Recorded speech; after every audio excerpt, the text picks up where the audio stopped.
On vous parlait en titre de ces annonces autour de PSA. Ça décroche ce matin, Antoine. Oui, Roselyne, le titre se trouve au plus bas depuis 1986.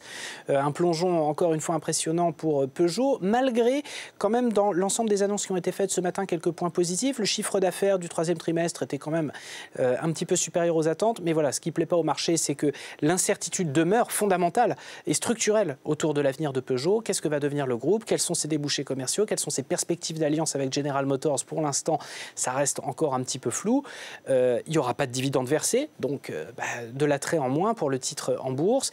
Et puis, toutes les garanties financières très élevées qui ont été données pour sauver PSA Finance jettent aussi une hypothèque sur la santé financière du groupe, parce que mine de rien, ça va peser sur les perspectives et sur la structure de Peugeot, même si l'outil industriel, lui, ne manque pas de cash.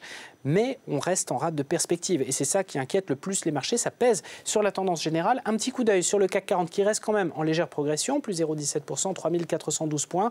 Les marchés qui ont quand même du mal à se remettre de la forte correction d'hier. On a perdu un petit peu plus de 2% et où globalement on s'est fait de l'inquiétude autour de tout ce qui concerne les perspectives d'entreprise, précisément, mais pas que Peugeot, sur un grand nombre de secteurs industriels, comme c'était le cas à Wall Street particulièrement.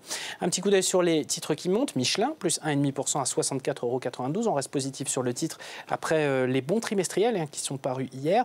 Alstom gagne 1,42%. Et dans le secteur technologique, Capgemini prend quasiment 2% avec le relèvement des prévisions. Et oui, c'est assez rare en ce moment, du spécialiste du logiciel SAP.